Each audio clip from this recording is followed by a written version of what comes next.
Welcome to ACP. I'm your host, Alex Bollfrass, the head of strategy, technology, and arms control at the International Institute for Strategic Studies in Berlin. On each episode, we welcome the world's leading experts in arms control to share their knowledge and assessments of the most critical issues. Whether you're new to the topic or need a refresher, I hope you will join us in our exploration of everything related to arms control. In this season, we offer primers on all the nuclear weapons arsenals currently existing in the world and their relationship to arms control. I hope it helps you better know a nuke. We have been able to destroy over 85% of our nuclear weapons since the Cold War with Russia. And that is a huge success in terms of disarmament. Throughout the 1960s and 1970s, you can see arms control as a process of dialogue, discussion, sharing of information, learning about each other's forces over 50 or 60 years that on 8 occasions in that long time produced legally binding treaties.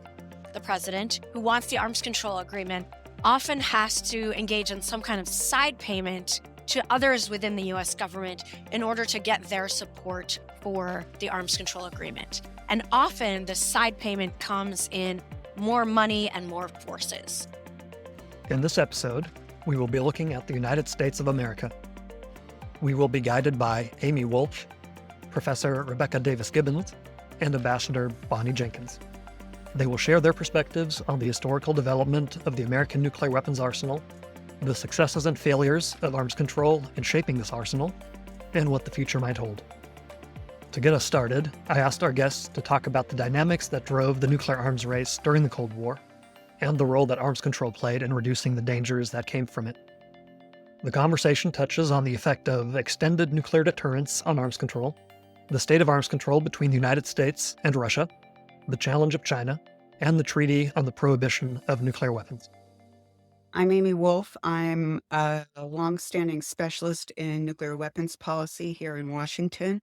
For most of my career, I worked at the Congressional Research Service at the Library of Congress as a specialist in nuclear weapons policy, where my area of focus and concentration was U.S. and Soviet, U.S. and Russian nuclear weapons, and particularly nuclear arms control process between the United States, the Soviet Union, the United States, and Russia. The United States nuclear arsenal was basically developed in 3 timeframes.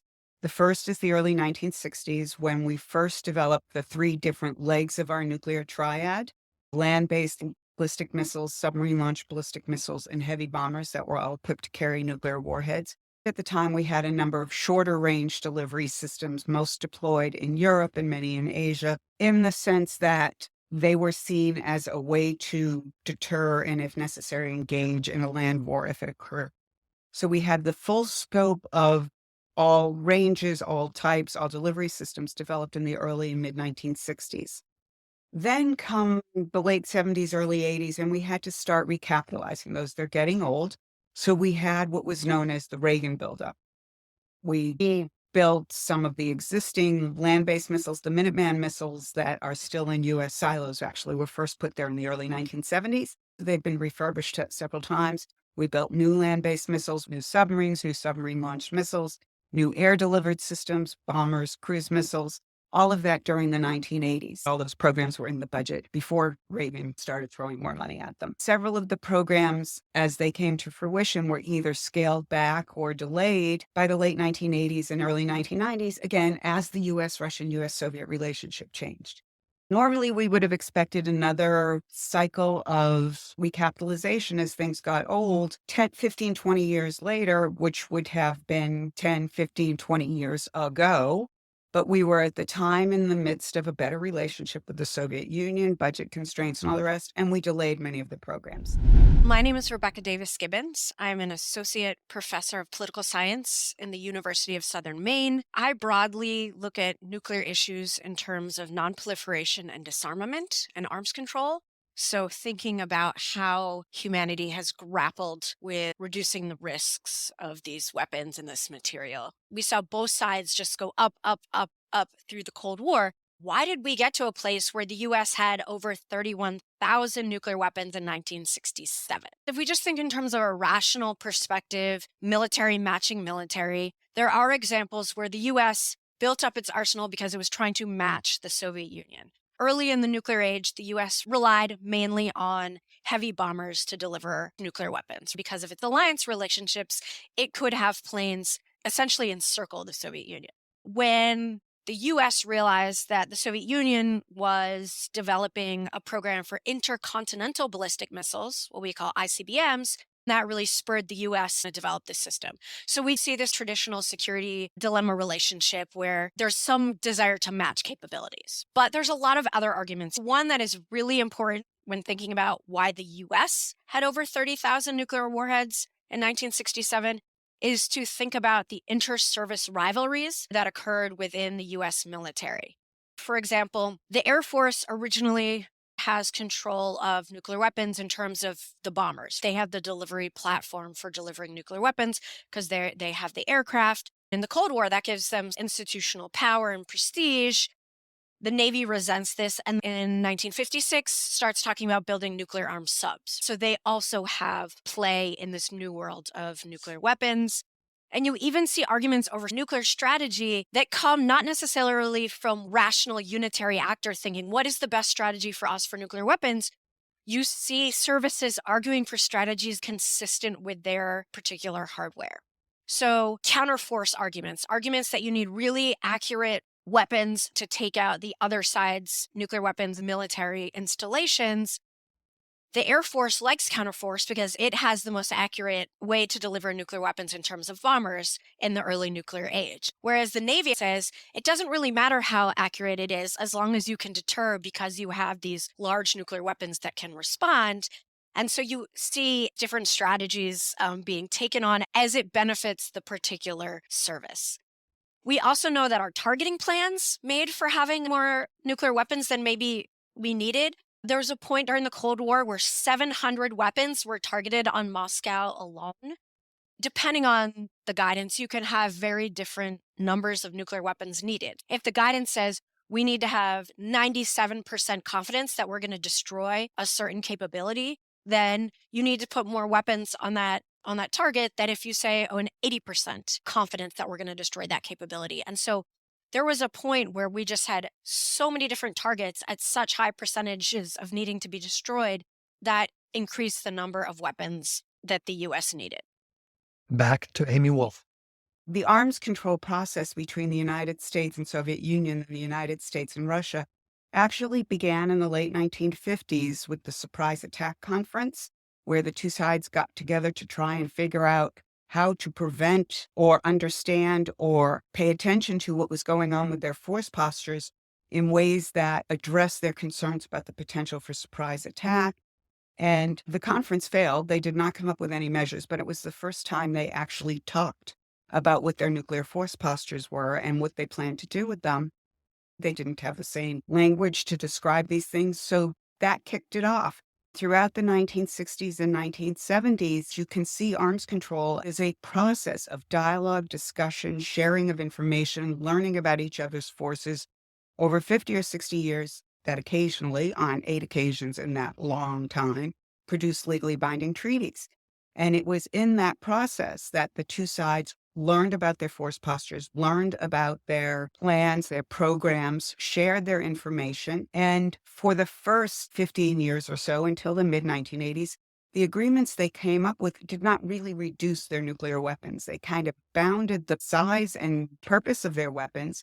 But unless they had already decided they wanted to limit their weapons, the agreements didn't do that. So in the SALT era, in the SALT I interim agreement, in the SALT II treaty, both sides were allowed to expand their forces. The ABM treaty, the anti-ballistic missile treaty, limited them to one site, but they'd already decided that that was what they wanted. The agreements gave them a chance to manage their competition and restrain their forces, but they weren't literally negotiating limit. In the 1980s, when that began to shift, it was because the U.S.-Russia and U.S.-Soviet relationship had changed. During the first Reagan administration, the United States was building up its forces, the Soviet Union was building up their forces, and we did not get a treaty limiting or reducing nuclear weapons. But in the late 1980s, we started to get several of them. When you ask people what changed, the first thing that comes to mind is Mikhail Gorbachev came in and was president of the Soviet Union. He wanted to reform the Soviet economy, but Ronald Reagan was in his second term, and he wanted to build a legacy on nuclear disarmament and nuclear arms control. The two of them together improved the U.S.-Russia and U.S.-Soviet relationship. As a result, the requirements for the numbers of nuclear weapons began to decline. In the late 1980s, Frank Miller from the Pentagon went out to Strategic Air Command and scrubbed the U.S. targeting plans, looked at U.S. doctrine, and came back and said, we can get by with around 6,000 nuclear warheads, when at the time we had about 10,000 to 12,000. And lo and behold, the START I Treaty, signed in 1991, had a limit of 6,000 warheads on it. So that's how it worked. We would determine our requirements, and when the relationship was improving and the requirements were dropping, the numbers in arms control treaties also came down. The treaties didn't require the reductions. The changes in requirements were codified in the treaties. But that's not all that the United States and Soviet Union or the United States and Russia did during that time frame, from the late 1950s through the early 2010s. They also tried other tools or built up a toolbox of other capabilities to manage their competition and reduce the risk of nuclear war. My favorite example of this comes from the early 1970s, the Incidents at Sea Agreement. And at the time, the United States and Soviet Union were having a bit of a problem in the Mediterranean where their ships would sometimes go bump in the night. You really don't want that to happen in the midst of a Cold War because even if it's an accident, it can escalate out of control. So in this agreement, they established some rules of the road for operations to reduce the risk that the ships would go bump. And they set up communications channels in case there was an accident so it wouldn't escalate. That's a classic risk reduction measure that has nothing to do with limiting weapons, but everything to do with managing the competition and reducing the risk of war. There are many other tools established over that time. Missile launch notification agreements, communication channels, lots of ways to think about, even if your numbers of nuclear weapons are going up, having steps taken to manage the competition in ways that reduce the risk that you'd have inadvertent escalation to a nuclear war. Arms control is not only about the politics between countries that have nuclear weapons. There are difficult domestic politics to arms control agreements as well. Professor Rebecca Davis Gibbons explained why that is so and how that manifests in the United States. Another contributing factor, I would argue, to the growth of the U.S. arsenal is arms control. When we think about arms control agreements with the Soviet Union, we talk about this in terms of two-level games. You have the level of the negotiators. They represent the diplomat from the U.S., the diplomat from the Soviet Union meeting and hashing out some agreement. But they also have, at level 2, negotiations with the different factions they have in their own government. The president, who wants the arms control agreement, often has to engage in some kind of side payment to others within the U.S. government in order to get their support for the arms control agreement. And often the side payment comes in more money and more forces. Just to give you an example, with the 1972 Strategic Arms Limitation Talks, so we call that SALT I, that was divided into two agreements, the Anti-Ballistic Missile Treaty and an interim agreement to limit the number of submarine-launched and land-based missiles. Kissinger, to get the military, and particularly the Joint Chiefs, to agree to go along with these negotiations, at one point had to agree to the Navy's Trident system. So replacing Polaris missiles with Trident missiles, they received additional funding, and that helped them get on board to support these agreements that the Nixon administration worked on with the Soviet Union.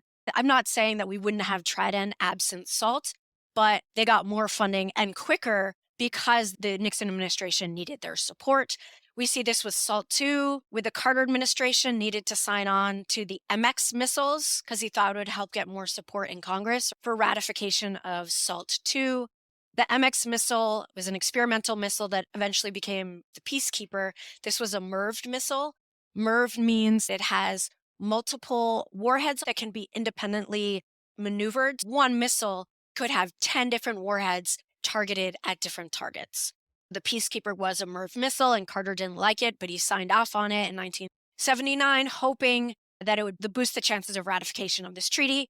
The U.S. government says that it is promoted non-proliferation is by its nuclear sharing agreements and its nuclear alliance relationships. So all of the countries that are under this so-called U.S. nuclear umbrella are expected not to proliferate because they're protected by U.S. nuclear weapons. For example, if we didn't have this commitment to Japan, or if we didn't have this commitment to South Korea, there's concern they would go nuclear. In the past, there's also been concerns about this happening in European countries. There are times where the U.S. has gotten rid of weapons, and certain allies have been really upset because they thought of those weapons as being weapons that protected them. For an illustration of how the U.S. policy of extended nuclear deterrence can complicate arms control matters, I asked Amy Woolf to talk about the Intermediate Nuclear Forces Treaty. Most of the public discussion about the INF Treaty is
in Europe designed to slow a conventional Soviet attack with the Warsaw Pact.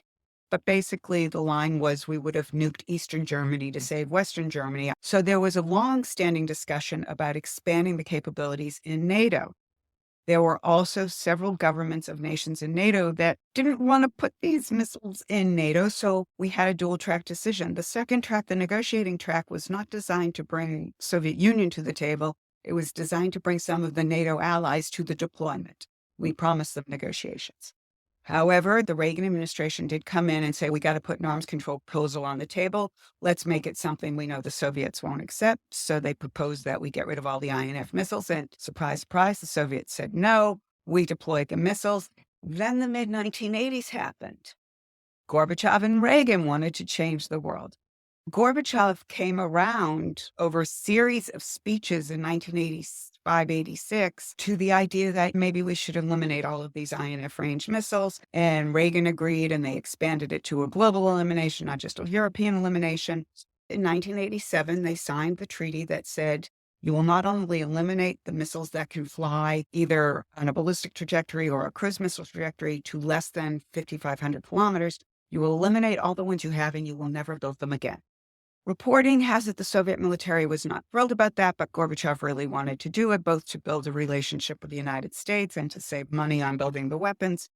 And it went into force in 1988, and it was fine until about the mid-2000s, 2004, 2005. We noticed, and the Russians noticed, that China was building a lot of intermediate-range missiles. The United States and Russia went to the UN with a proposal to globalize the INF Treaty to meet Russia's concerns about other countries on its periphery building these missiles. And other countries on the periphery, including China, said, thank you, no thank you. Apparently, the Russian military still didn't like this, so they decided to keep asking and eventually started developing intermediate-range missiles again.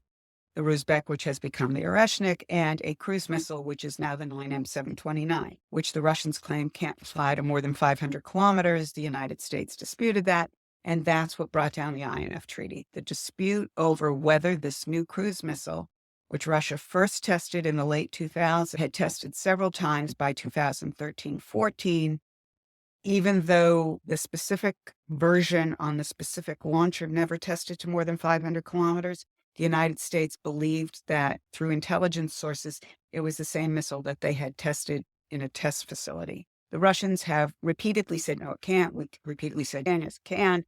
And by 2017, 2018, we were at a standstill. Politically, it was untenable for the United States to stay in the treaty, and this concern about China was pushing the U.S. policy community to think maybe we want more land-based missiles too. So the Trump administration pulled out of the treaty. At the time, President Putin said, we're going to pull out of the treaty too, but we promise we won't deploy any INF range missiles in European territory or any region of the world until the United States and NATO do it first. And we should negotiate on this moratorium. There are a lot of people who think that was an opportunity lost by the United States, that it did not negotiate on this with Putin. But there were two problems. The first was we wanted intermediate range missiles for the Indo-Pacific and maybe for Europe. So again, if your requirements say you need the weapon, you're not going to negotiate a treaty that says you can't have it. On the other hand, there was every evidence to many in the U.S. policy community that Putin's proposal for the moratorium was less than realistic and somewhat cynical. First, Russia already had the 9M729, and even though Putin said he wouldn't move that into range of Europe, i.e. 500 kilometers, we already believed it could fly much further than that. Second, the proposal was we will have a moratorium and negotiate something formal. This sounded a lot like the early 1980s INF negotiations, where the Soviet Union already had SS-20s, and the negotiations from the Soviet side, this was their proposal, we won't deploy any more and you won't deploy any more, so we get our few hundred and you get zero. And this sounds a lot like that. You'll have lengthy negotiations while Russia continues to deploy the 9M729, that it has air-delivered systems, that it now has the Oreshnik, and NATO won't deploy anything in the United States, won't move anything into Europe because we're in the midst of a negotiation. So it sounded a bit cynical as a way to freeze things where they were, and it also was not tenable politically or geopolitically for the United States to accept a moratorium on the development and deployment of these systems. So where we are right now, unfortunately, is on the verge of a Europe bristling with intermediate range missiles because the United States has agreed with Germany to begin rotating through, and the Russians have plenty of intermediate range and shorter missiles that can reach Europe. There are two reasons why we are not negotiating a follow-on agreement to New START with the Russians right now.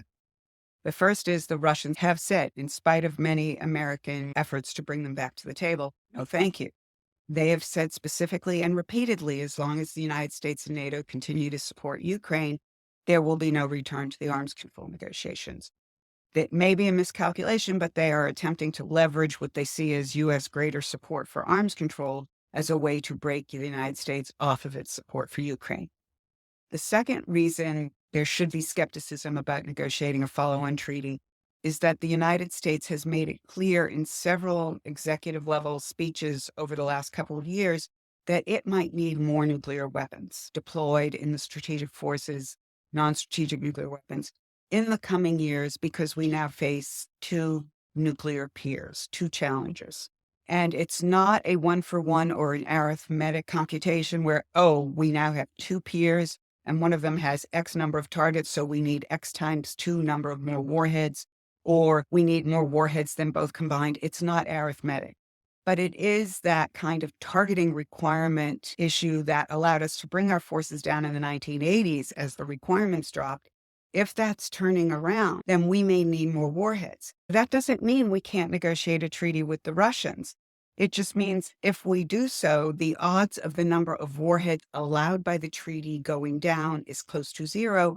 You could still manage the competition and demonstrate restraint with a higher limit, acknowledging that both sides want to know what's going on with the other side, but their requirements say we need more warheads. There is the prospect, if we do ever sit back down at the table, if the Russians do come back to the table, or the United States decides it will help resolve the Ukraine conflict so that we can get back to the table, that we would have something looking like a formal treaty, but the numbers may not be going down.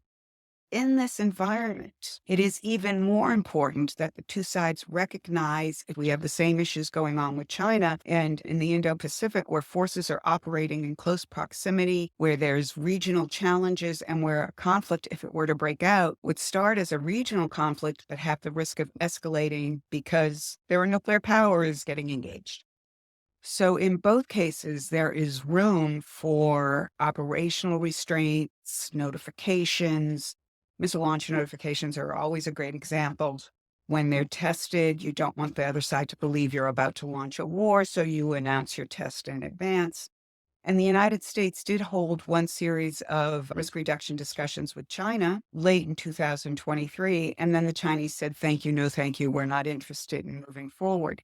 But keeping the channels of communication open about these issues is the first and most important step. There's no reason we shouldn't be able to do that if all the parties involved agree that the risk of nuclear war is worth managing. Unfortunately, we can't be sure of that right now. We, the United States, are somewhat risk averse, and we want to manipulate and manage that risk and lower it. But in several examples, both in the conflict in Ukraine and in Chinese behavior in the South China Sea, you have countries that may be more interested in accepting risk, if not actually seeking it, as a way to use a coercive tool to convince the United States and NATO not to get involved. Right now, we are in the next phase of recapitalization. This is not an arms race. This is not based on the nature of the U.S.-Russian or U.S.-Chinese relationship. If you want to maintain the force posture that you have, you need to recapitalize the old stuff and build new stuff. So that's what we're doing. New submarines, refurbished submarine-launched ballistic missiles, new land-based ballistic missiles, new bombers, and new delivery systems, new bombs, cruise missiles. In the late 1980s, early 1990s, we pulled many of our shorter range systems out of Europe and Asia because the world had changed. It was something called the Presidential Nuclear Initiatives in 1991, where the president said, we don't need this anymore. We're going to pull this stuff out. Now there is a reconsideration of whether we need more of those types of regional systems. So the Biden administration actually added to the U.S. wish list during the first Trump administration is a new sea-launched nuclear armed cruise missile, which could be deployed in region on submarines or surface ships. The nature of the geopolitics, its age. But the geopolitics are leading to an expansion of the types of systems we think we might need, particularly regionally, and the numbers of warheads we might need to put out there on the deployed systems in the next 5, 10, 15 years. That's where we're going. When you do the arithmetic on how many warheads we might need in the future, that is the two-peer competitor issue. Again, it's not simple arithmetic. It's not, twice as many peers, twice as many warheads. It's a more complex mathematical calculation. What are the targets? What are our destruction requirements?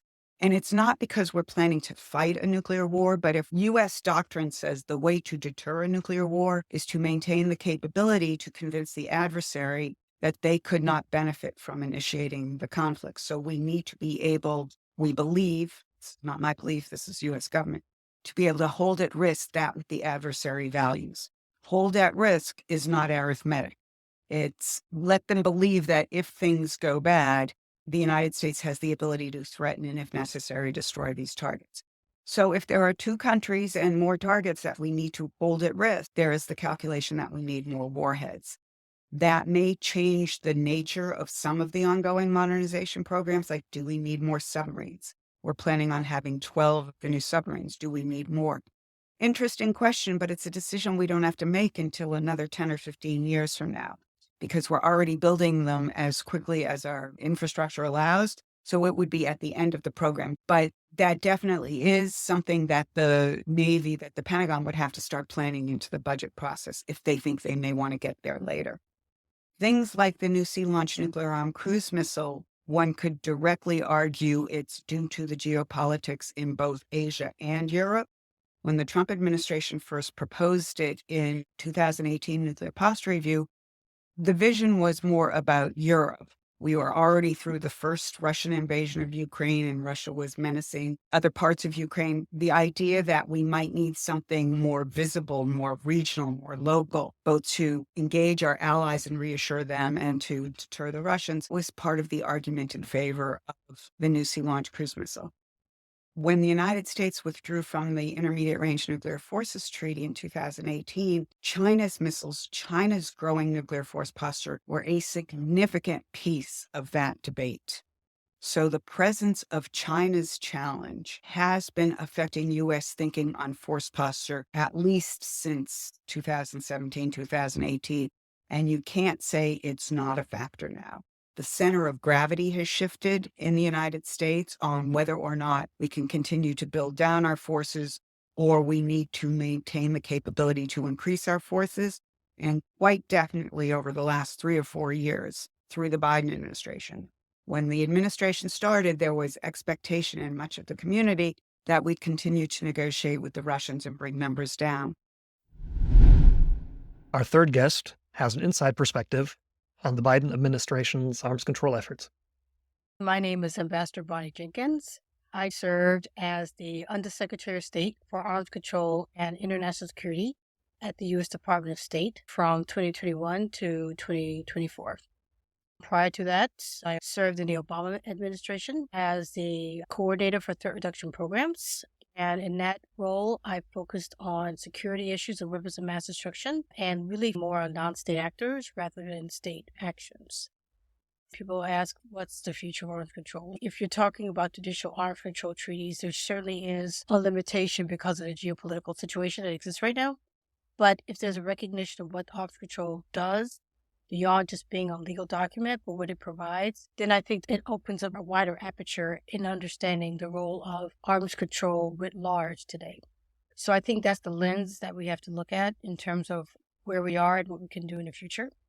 The Biden administration came in, and one of the first things that the administration did was to extend the New START treaty that we have with Russia, the last bilateral treaty we have with them on these issues. Russia, of course, was in agreement with that, and it was a part that was already in the treaty that it could be extended.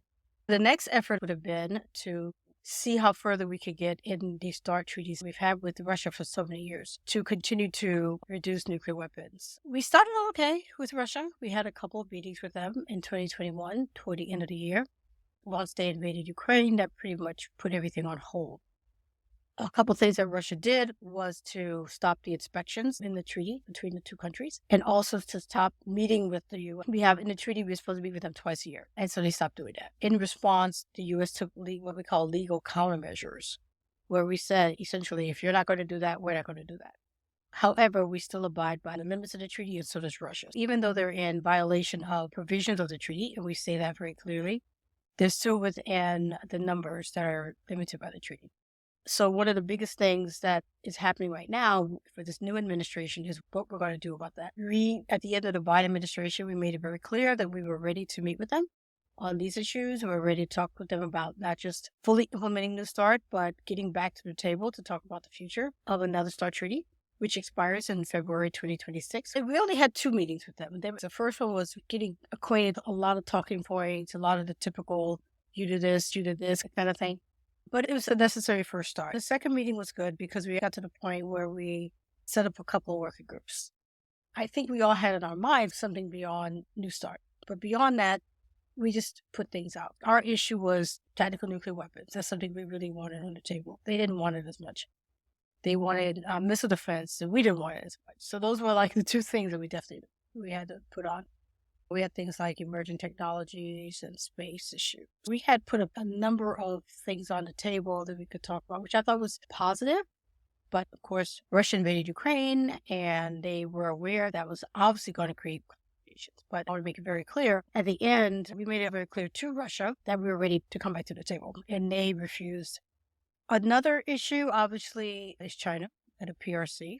Throughout the time I was Undersecretary, one of the things that we really wanted to do was to start some type of dialogue with the PRC regarding their increased interest and buildup of their nuclear weapons complex.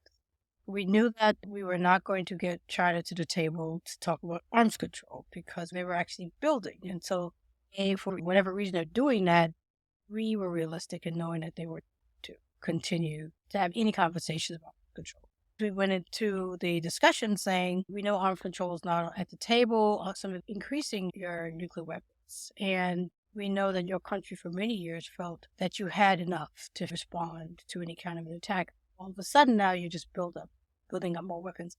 So we wanted to have a discussion to try to prevent misinterpretation, to make sure we are very clear about what they're doing so we don't misinterpret and have accidental use of weapons. So we did have one real discussion with that on that issue. but nothing progressed beyond that. And even that was just a first meeting. So that's what I would call a more official exchange with them on these issues.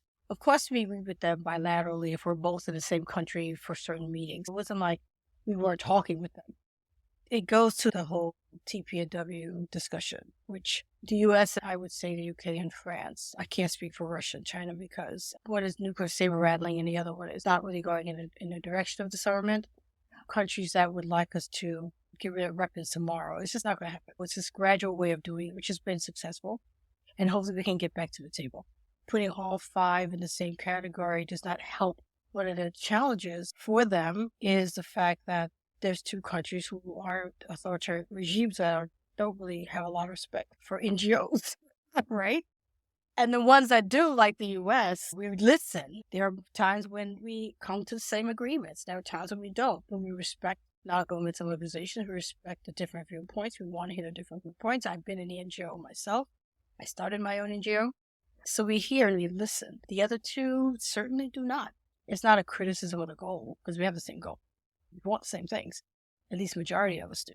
But it's how you get there. And you're not going to get there if you don't recognize that you have to be critical of those countries that are going the opposite direction. On U.S., Russia, and Ukraine, that is one area where countries have been very supportive. As much as countries are not happy with Russia, they've always been supportive of us meeting with the Russians and continuing with New START, mainly because it's the way in which we have been able to destroy over 85% of our nuclear weapons since the Cold War with Russia.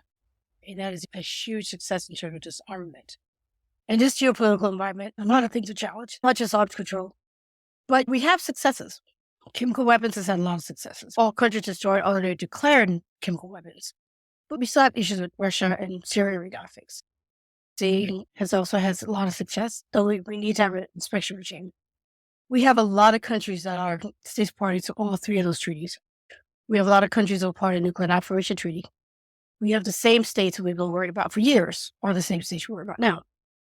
We as an international community recognize the importance of norms and the challenges that emerging technologies pose to us. We at least realize we need to do something. That may not be what we've done before, but we certainly need to not wait for emerging technologies to be developed. We recognize there's other things like UAVs that we have to deal with. We recognize that we have to strengthen our export controls to deal with these new type of things. I would love to say that we didn't have to start worrying about nuclear weapons in space. Now we just got new challenges. And the most important thing is that we recognize that we have to use different methods and different multilateral entities to try to achieve what we need to achieve. And we need to keep talking with countries.